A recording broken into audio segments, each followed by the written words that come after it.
Pero ito mga bossing, si BBM ay si BBM po ay nagsalita na tungkol dito sa ICC dahil alam naman natin si Senator Bato de la Rosa ay galit na galit, gigil na gigil. Ewan ko kung bakit siya gigil na gigil. Paano naniwala siya doon kay Trillanes? Naman na, si Trillanes wala namang ginawa mabuti yan. At sinabi ko na rin naman sa inyo dati pa, according to Maynard Guevara, they can always come in. Ang problema lang kasi if gogoyoin nila yung immigration natin doon sa kanilang purpose of visiting the country. Kung purpose nila visiting the country is to investigate, dapat ang gobyerno natin is there to stop them. But anyways, according to Trillanes, nakapasok na yan. Well, actually, according to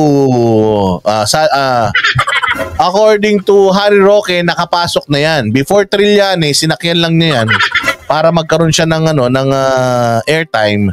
Sinabi na ni Harry Roque na nakapasok na sila dito. Ang hindi lang naman kasi maganda is bakit hindi natin nalalaman.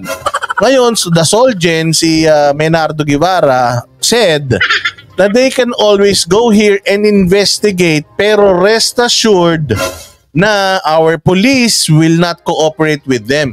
Kasi if the police will not cooperate with them, wala silang mga reports, mga numero na makukuha. Lahat na makukuha nila, puros mga hearsay lang. So hindi makikipag-cooperate. Bahala sila, basta our police, our courts, the government will not help them. If they will ask some reports from us, we will not give them because we are not acknowledging yung kanilang jurisdiction kasi wala talaga nun sila. So ngayon mga bossing, nagsalita na si PBBM kanina at siya'y gigil na gigil and sinabi niya for the 100th time, for the nth time, sabi niya, sinabi ko na that the government will not cooperate and the government will not parang kikilalanin, honor yung kanilang jurisdiction because wala silang jurisdiction and yung ginagawa nila is a threat to our sovereignty. So nilinaw niya kay Bato de la Rosa, ewan ko bakit nag-uusap kasi sila sa camera. Hindi sila mag-usap dalawa na ganun. But nilinaw ni PBBM, which is napakagandang bagay mga bossing. Napakahusay na talagang inassure ni PBBM na hindi ako makikipag-cooperate dyan. Kaya PBBM, tanggalin mo na kasi si Boying.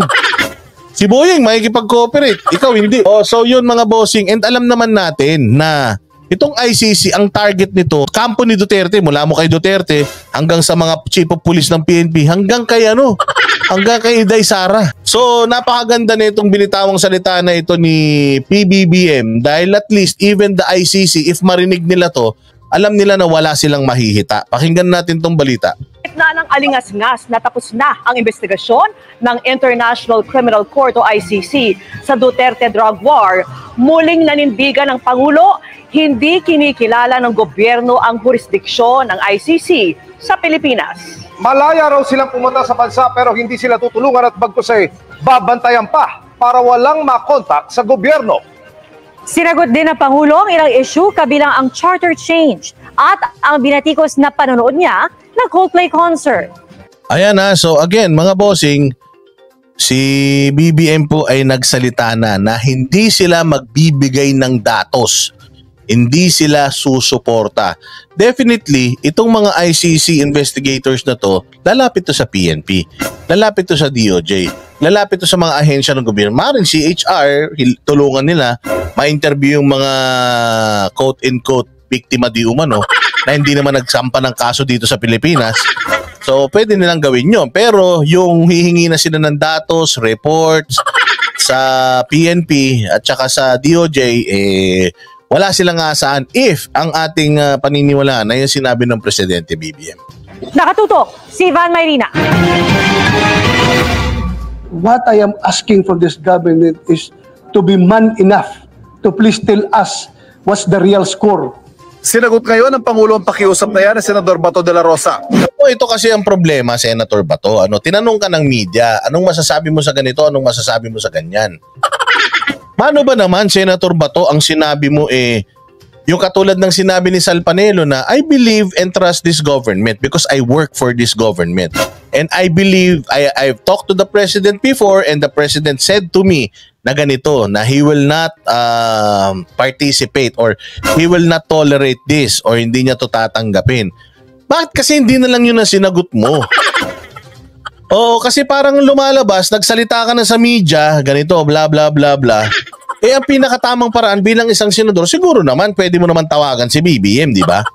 Siguro naman, di ba? O kaya kahit yung aide, sino maasawa, tawagan mo.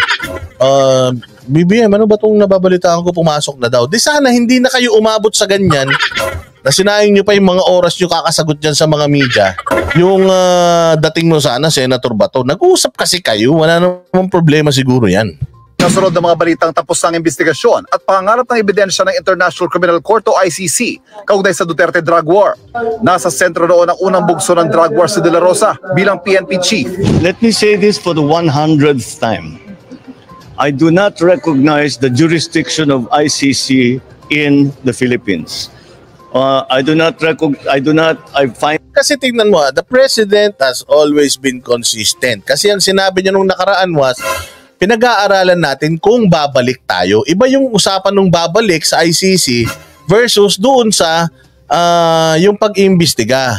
Si PBBM, sinabi niya na yan before na we are thinking about going back. Pag-aaralan natin if may benefit ba sa atin. Pero yung mag-investigate sila dito and tuturuan nila at uutusan nila tayo kung how we are gonna how are we going to handle our internal issues, hindi naman tayo papayag diyan. Narinig ko yan eh.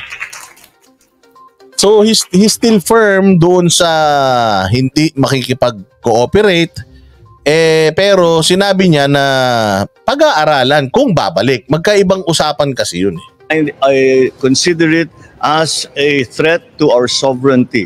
Therefore, the Philippine government will not lift a finger to help any investigation that the ICC conducts.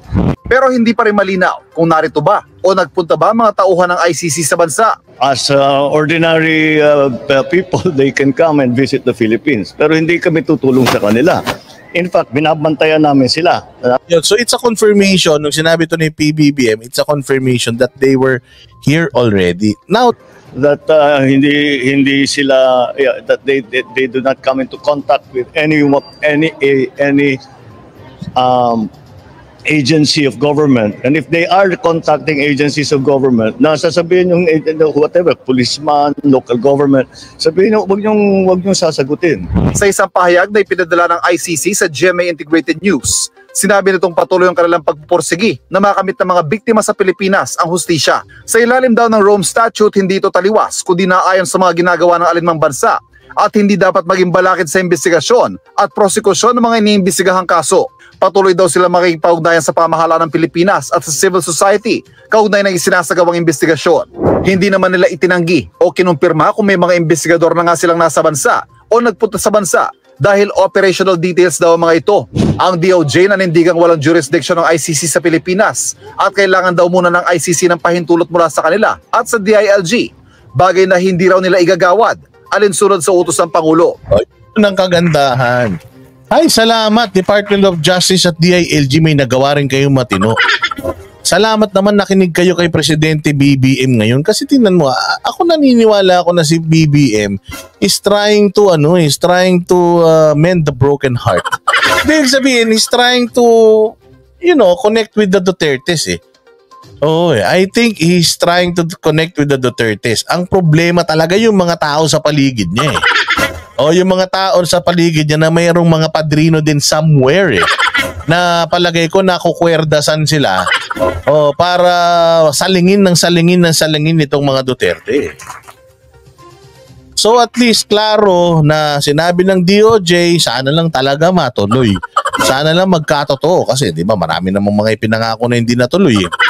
But anyway, sana talaga matuloy itong sinabi ng Department of Justice na kung sila ay nag-investigate dito at hindi sila humingi sa atin ng pahintulot at sa DILG, therefore yung kanilang investigation is null and void. Null and void kasi nga walang basbas natin. So for example, tama yung sinasabi ni Tililing na second quarter of this year maglabas sila ng warrant of arrest, merong reason yung ating government to deny the warrant of arrest kasi nga hindi sila sumunod dun sa protocol na inatang natin. Oo, and para sa akin, this is a good news dahil syempre alam naman natin na damay dyan. Hindi lang si PRD, kundi pati si Inday Sara. Samantala, sa usapin naman ng charter change. Yan. So maganda pong balita yan dahil syempre at least medyo makakatulog-tulog tayo ng mahimbing kasi alam na natin ng kalalabasan ng investigasyon na yan ng ICC. Alam naman natin na for 6 long years pinagpapapakyo niya ni PRD ang mga yan. Kaya talagang gaganti yan. And alam na natin na magiging outcome niyan. Gusto lang natin talaga ng assurance from our government that they will not entertain etong result nitong kabulastugan na kanilang investigasyon. Na kung sakali maglabas sila ng guilty verdict, ay hindi ito isi-serve ng ating kapulisan, kasundaluhan na ng ating bansa. Because again, illegal po ito dahil illegal na nga silang pumasok sa Pilipinas, hindi na nila dineclare na sila yung mag-iimbestiga, tapos nag-imbestiga sila, hindi pa sila humingi ng permiso sa DOJ. So panglalapastangan ito mga bossing sa ating bansa. Kaya huwag kayong natutuwa dito. Kaya palagay ko napakahusay nitong isa to sa magandang first step para sa pagiging ayos ng mga ni BBM at ng kanyang vice presidente pati ni Tatay Diggs.